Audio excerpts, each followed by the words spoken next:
ਮਸੀਹ ਯਸੂ ਦੇ ਵਿੱਚ ਤੁਹਾਡੀ ਸਲਾਮਤੀ ਹੋਵੇ ਤੇ ਅਸੀਂ ਤੁਹਾਨੂੰ ਯਸੂ ਦੀ ਜ਼ਿੰਦਗੀ ਇਤਵਾਰ ਦਾ ਬਾਈਬਲ ਸਟੱਡੀ ਪ੍ਰੋਗਰਾਮ ਪੰਜਾਬੀ ਬਜ਼ਰੀਆ JCDC ਪ੍ਰੋਡਕਸ਼ਨ ਵਿੱਚ ਖੁਸ਼ ਆਮਦੀਦ ਕਹਿੰਦੇ ਹਾਂ।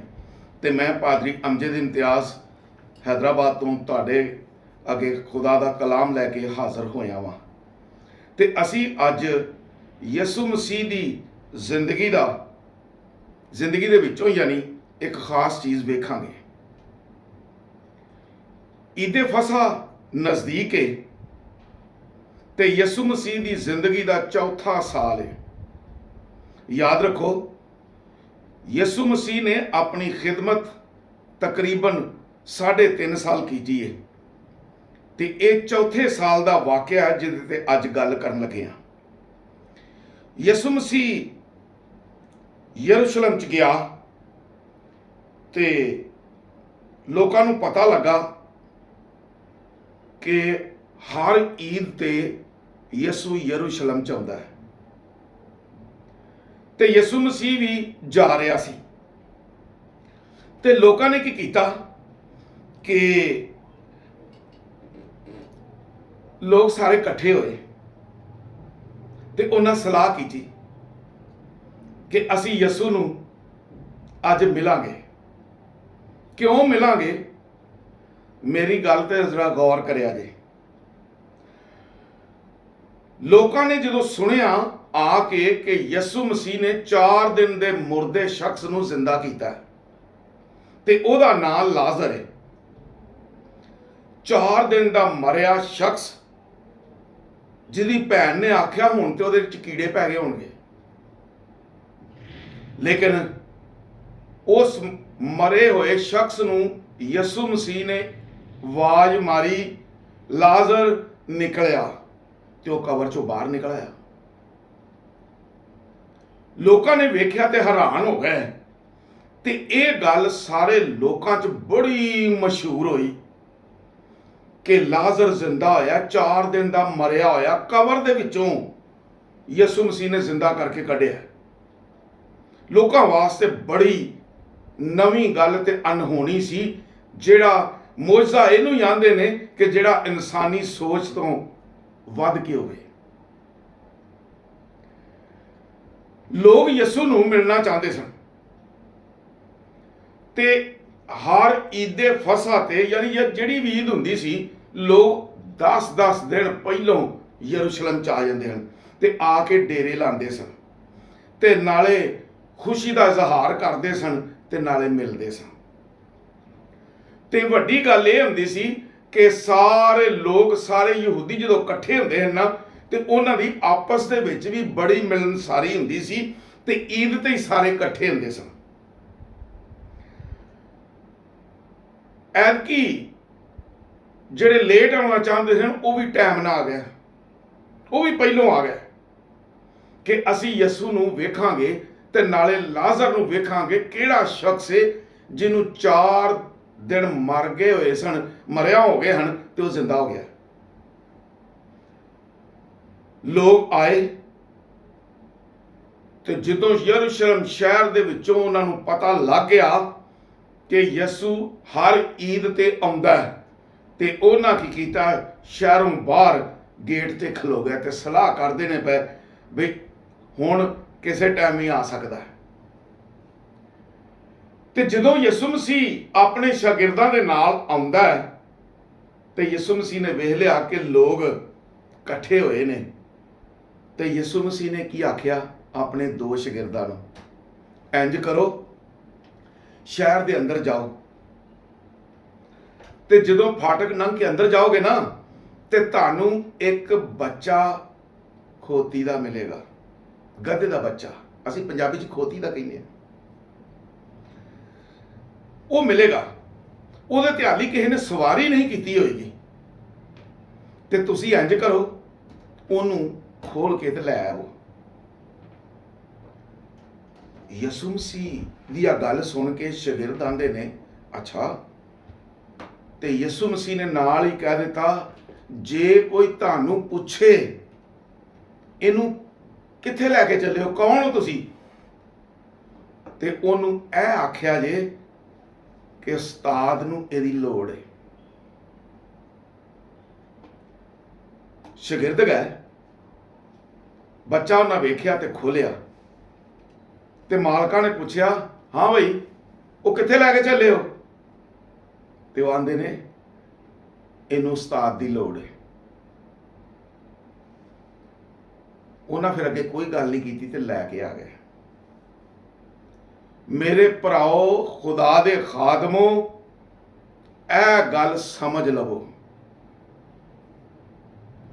ਯਿਸੂ ਮਸੀਹ ਨੇ ਉਸ ਗਧੀ ਦੇ ਬੱਚੇ ਤੇ ਸਵਾਰੀ ਕਰਨੀ ਸੀ, ਤੇ ਮਾਲਕਾਂ ਨੇ ਪੁੱਛਿਆ ਤੇ ਉਹਨਾਂ ਆਖਿਆ, ਇਹਨੂੰ ਉਸਤਾਦ ਦੀ ਲੋੜ, ਉਸਤਾਦ ਨੂੰ ਲੋੜ ਇਹਦੀ। ਉਹ ਲੈ ਕੇ ਤੇ ਆ ਗਏ। ਹੁਣ ਯਿਸੂ ਮਸੀਹ ਨੇ ਉਸ ਗਧੇ ਦੇ ਬੱਚੇ ਤੇ ਸਵਾਰੀ ਕਰਨੀ ਸੀ। ਆਖਰ ਘੋੜੇ ਦਾ ਬੱਚਾ ਵੀ ਆ ਸਕਦਾ ਸੀ, ਕੋਈ ਹੋਰ ਜਾਨਵਰ ਵੀ ਆ ਸਕਦਾ ਸੀ, ਲੇਕਿਨ ਗਧੇ ਦਾ ਬੱਚਾ ਕਿਉਂ? ਗਧਾ ਮਿਹਨਤੀ ਹੁੰਦਾ ਹੈ, ਸਾਰਾ ਦਿਨ ਕੰਮ ਕਰਦਾ ਰਹਿੰਦਾ, ਭੁੱਖਾ ਪਿਆਸਾ ਲੱਗਾ ਰਹਿੰਦਾ। ਖੁਦਾ ਦੇ ਖਾਦਮੋ, ਖੁਦਾ ਦੇ ਪਾਕਰੂ ਦੀ ਸਵਾਰੀ ਜਦੋਂ ਤੁਹਾਡੇ ਤੇ ਹੁੰਦੀ ਏ ਤੇ ਤੁਸੀਂ ਭੁੱਖੇ ਪਿਆਸੇ ਦਿਨ ਰਾਤ ਖੁਦਾ ਦੀ ਖਿਦਮਤ 'ਚ ਗੁਜ਼ਾਰਦੇ ਹੋ, ਤੁਹਾਨੂੰ ਕੋਈ ਪਰਵਾਹ ਨਹੀਂ ਹੁੰਦੀ। ਲੇਕਿਨ ਅੱਜ ਇਹ ਵੀ ਵੇਖ ਲਓ ਕਿ ਇਸ ਗਧੇ ਦੇ ਬੱਚੇ ਦੀ ਯਿਸੂ ਦੀ ਸਵਾਰੀ ਹੋਣ ਨਾਲ ਕਿੰਨੀ ਇੱਜ਼ਤ ਹੋਈ ਹੈ। ਤੇ ਇਸੇ ਤਰ੍ਹਾਂ ਹੀ ਖੁਦਾ ਦੇ ਖਾਦਮੋ ਸਮਝ ਲਓ, ਖੁਦਾ ਦੇ ਪੈਰੋਕਾਰੋ ਸਮਝ ਲਓ ਕਿ ਤੁਹਾਡੀ ਇੱਜ਼ਤ ਕਿੰਨੀ ਹੈ ਕਿ ਤੁਹਾਡੇ ਉੱਤੇ ਖੁਦਾ ਦਾ ਪਾਕ ਰੂਹ ਹੈ, ਤੇ ਜਿਹਦੇ ਉੱਤੇ ਪਾਕ ਰੂਹ ਨਹੀਂ ਜੇ, ਉਹਦੀ ਕੋਈ ਇੱਜ਼ਤ ਨਹੀਂ ਜੇ। ਸ਼ਾਗਿਰਦ ਜਦੋਂ ਲੈ ਕੇ ਆਏ ਤੇ ਲੋਕ ਵੀ ਬੜੇ ਆ ਗਏ, ਤੇ ਉਹਨਾਂ ਨੇ ਹੱਥਾਂ ਦੇ ਵਿੱਚ ਖਜੂਰਾਂ ਦੀਆਂ ਟਾਹਣੀਆਂ ਫੜੀਆਂ ਹੋਈਆਂ ਨੇ। ਤੇ ਇਸ ਦਿਨ ਨੂੰ, ਇਸੇ ਲਈ ਇਸ ਤਿਉਹਾਰ ਨੂੰ ਖਜੂਰਾਂ ਦਾ ਇਤਵਾਰ ਕਹਿੰਦੇ ਨੇ। ਇਹਨੂੰ ਅੰਗਰੇਜ਼ੀ 'ਚ ਪਾਮ ਸੰਡੇ ਵੀ ਕਹਿੰਦੇ ਨੇ। ਕਿਉਂ? ਲੋਕਾਂ ਨੇ ਖਜੂਰਾਂ ਦੀਆਂ ਟਾਹਣੀਆਂ ਫੜ ਕੇ ਤੇ ਉੱਚੀ ਉੱਚੀ ਤੇ ਨਾਲੇ ਨਾਅਰੇ ਲਾਉਂਦੇ ਨੇ, ਹੋਸ਼ਨਾ ਮੁਬਾਰਕ ਹੈ ਜਿਹੜਾ ਖੁਦਾ ਦੇ ਨਾਂ ਤੇ ਹੁੰਦਾ ਹੈ। ਕਿਉਂ? ਉਹਨਾਂ ਨੇ ਵੇਖ ਲਿਆ ਕਿ ਇਹ ਸ਼ਖਸ ਮੁਰਦੇ ਜ਼ਿੰਦਾ ਕਰਦਾ ਹੈ, ਇਹ ਸ਼ਖਸ ਕੋੜੀਆਂ ਨੂੰ ਪਾਕ ਕਰਦਾ ਹੈ। ਜਦੋਂ ਅਸੀਂ ਆਉਂਦੇ ਹਾਂ, ਹਰ ਈਦ ਤੇ ਆਉਂਦੇ ਹਾਂ, ਤੇ ਸਾਨੂੰ ਕੋਈ ਨਾ ਕੋਈ ਨਵਾਂ ਕੰਮ ਮਿਲਦਾ ਹੈ। ਹੁਣ ਇਹ ਹੋ ਗਿਆ, ਹੁਣ ਇਹ ਹੋ ਗਿਆ, ਤੇ ਹੁਣ ਪਹਿਲੋਂ ਤੇ ਸੀ ਜਨਾਜ਼ਾ ਦਫਨਾਉਣ ਜਾਣ ਰਹੇ ਸਨ, ਤੇ ਉਹ ਮਰ ਗਿਆ ਸੀ, ਜਨਾਜ਼ਾ ਦਫਨਾਉਣ ਜਾਣ ਰਹੇ, ਤੇ ਯਿਸੂ ਨੇ ਉਹਨੂੰ ਜ਼ਿੰਦਾ ਕਰ ਦਿੱਤਾ ਤੇ ਉਹਦੀ ਮਾਂ ਦੇ ਹਵਾਲੇ ਕਰ ਦਿੱਤਾ। ਫਿਰ ਵੇਖਿਆ ਮਰੀ ਕੁੜੀ ਸੀ, ਲੋਕ ਰੋਣ ਡਏ ਹਨ। ਯਿਸੂ ਮਸੀਹ ਗਿਆ ਤੇ ਜਾ ਕੇ ਉਹਨੂੰ ਜ਼ਿੰਦਾ ਕਰ ਦਿੱਤਾ। ਹੁਣ ਤੀਜੀ ਵਾਰੀ ਇੱਕ ਹੋਰ ਵਾਕਿਆ ਐਸਾ ਆ ਗਿਆ ਕਿ ਕਬਰ ਦੇ ਵਿੱਚ 4 ਦਿਨ ਦਾ 4 ਦਿਨ ਹੋ ਗਏ ਉਹਨੂੰ, ਤੇ ਉਹਨੂੰ ਜ਼ਿੰਦਾ ਕਰ ਦਿੱਤਾ। ਲੋਕ ਇੰਨਾ ਖੁਸ਼ੀ ਦਾ ਇਜ਼ਹਾਰ ਕਰਦੇ ਨੇ, ਲੇਕਿਨ ਮੈਂ ਇਹ ਵੀ ਤੁਹਾਨੂੰ ਦੱਸ ਦਿਆਂ, ਇਹ ਉਹ ਲੋਕ ਨੇ ਜਿਹੜੇ ਯਰੂਸ਼ਲਮ ਦੇ ਰਹਿਣ ਵਾਲੇ ਨਹੀਂ ਹੈਗੇ। ਜਿਹੜੇ ਬਾਹਰੋਂ ਆਏ ਨੇ ਉਹ ਇੰਨੇ ਖੁਸ਼ ਨੇ, ਇੰਨੇ ਖੁਸ਼ ਨੇ ਕਿ ਇੰਨਾ ਖੁਸ਼ੀ ਦਾ ਇਜ਼ਹਾਰ ਕਰਦੇ ਨੇ ਕਿ ਖਜੂਰਾਂ ਦੀਆਂ ਟਹਿਣੀਆਂ ਫੜ ਕੇ ਤੇ ਉਹਨਾਂ ਦੇ ਮੂੰਹੋਂ ਇੱਕੋ ਹੀ ਗੱਲ ਨਿਕਲਦੀ ਏ, ਹੋਸ਼ਨਾ ਮੁਬਾਰਕ ਹੈ ਜਿਹੜਾ ਯਿਸੂ ਦੇ ਖੁਦਾ ਦੇ ਨਾਂ ਤੇ ਆਉਂਦਾ ਹੈ। ਤੇ ਯਿਸੂ ਦਾ ਇੰਨਾ ਇਸਤਕਬਾਲ ਹੋ ਰਿਹਾ ਕਿ ਬਹੁਤ ਜ਼ਿਆਦਾ। ਤੇ ਲੋਕ ਉਸ ਗਧੇ ਦੇ ਬੱਚੇ ਅੱਗੇ, ਉਹ ਬੱਚੇ ਅੱਗੇ, ਉਹ ਗਧੇ ਅੱਗੇ ਕੱਪੜੇ ਵਿਛਾਰ ਨੇ, ਖਜੂਰਾਂ ਦੀਆਂ ਟਹਿਣੀਆਂ ਰੱਖ ਰਹੇ ਨੇ। ਉਸ ਗਧੇ ਦੀ ਇੰਨੀ ਇੱਜ਼ਤ ਹੋਈ ਹੈ ਕਿ ਯਿਸੂ ਦੀ ਸਵਾਰੀ ਉਹਦੇ ਤੇ ਆ। ਉਸ ਸਵਾਰੀ ਦੇ ਨਾਲ ਉਹ ਗਧੇ ਨੇ ਬੜੀ ਇੱਜ਼ਤ ਪਾਈ ਕਿ ਹੈ ਇੰਨੀ ਇੱਜ਼ਤ। ਮੈਂ ਤਾਂ ਉੱਥੇ ਭੁੱਖਾ ਪਿਆਸਾ ਬੈਠਾ ਰਹਿੰਦਾ ਹਾਂ, ਬੱਧਾ ਰਹਿੰਦਾ ਹਾਂ, ਮੈਨੂੰ ਪਾਣੀ ਵੀ ਮਰਜ਼ੀ ਨਾਲ ਪਿਆਉਂਦੇ ਹਨ, ਪੱਠੇ ਵੀ ਮਰਜ਼ੀ ਨਾਲ ਪਾਉਂਦੇ ਹਨ, ਲੇਕਿਨ ਅੱਜ ਮੇਰੀ ਇੰਨੀ ਇੱਜ਼ਤ ਹੈ ਕਿ ਲੋਕ ਅੱਗੇ ਟਾਹਣੀਆਂ ਵਿਛਾਣ ਡਏ ਨੇ, ਕੱਪੜੇ ਵਿਛਾਣ ਡਏ ਨੇ, ਮੇਰੇ ਨਾਲ ਨਾਲ ਹੋ ਕੇ ਚੱਲਣ ਡਏ ਨੇ। ਗਧਾ ਵੀ ਬੜਾ ਖੁਸ਼ ਹੈ।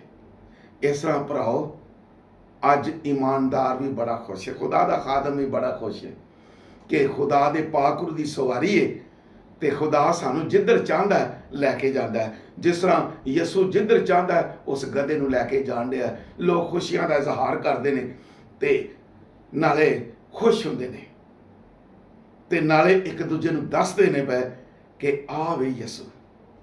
ਯਿਸੂ ਨਾਲ ਮੁਲਾਕਾਤ ਕਰਕੇ ਬੜੇ ਖੁਸ਼ ਨੇ। ਤੇ ਅੱਜ ਵੀ ਬੜੇ ਲੋਕ ਯਿਸੂ ਨੂੰ ਮਿਲਣਾ ਚਾਹੁੰਦੇ ਨੇ।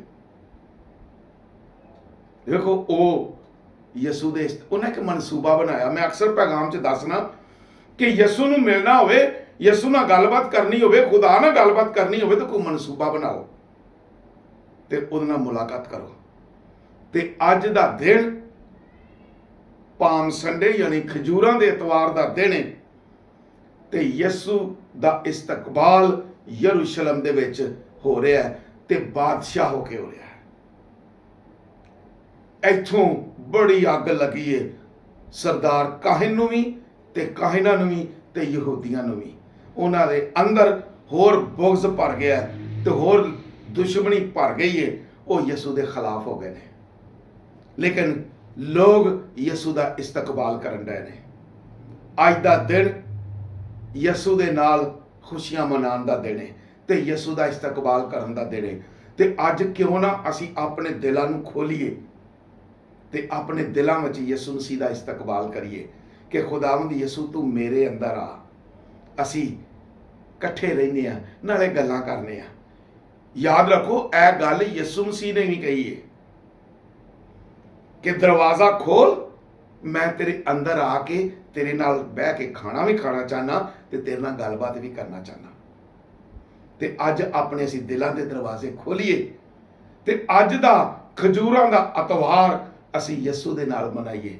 ਖੁਦਾ ਤੁਹਾਨੂੰ ਇਸ ਤਰ੍ਹਾਂ ਦੀ ਤੌਫੀਕ ਦੇਵੇ ਕਿ ਆਪਣੇ ਅੰਦਰ ਯਿਸੂ ਨਾਲ ਗੱਲਾਂ ਕਰੋ, ਦਿਲ ਦੇ ਅੰਦਰ ਰੱਖ ਕੇ ਯਿਸੂ ਨਾਲ ਗੱਲਾਂ ਕਰਦੇ ਰਹੋ ਤੇ ਇਸ ਕਲਾਮ ਤੇ ਅਮਲ ਵੀ ਕਰਦੇ ਰਹੋ ਤੇ ਖੁਦਾ ਦੀ ਮਰਜ਼ੀ ਨੂੰ ਵੀ ਯਿਸੂ ਦੀ ਮਰਜ਼ੀ ਨੂੰ ਵੀ ਪੂਰਾ ਕਰਦੇ ਰਹੋ। ਖੁਦਾ ਤੁਹਾਨੂੰ ਬਰਕਤ ਦੇਵੇ ਤੇ ਇਸ ਕਲਾਮ ਤੇ ਅਮਲ ਕਰਨ ਦੀ ਤੌਫੀਕ ਦੇਵੇ। ਆਮੀਨ।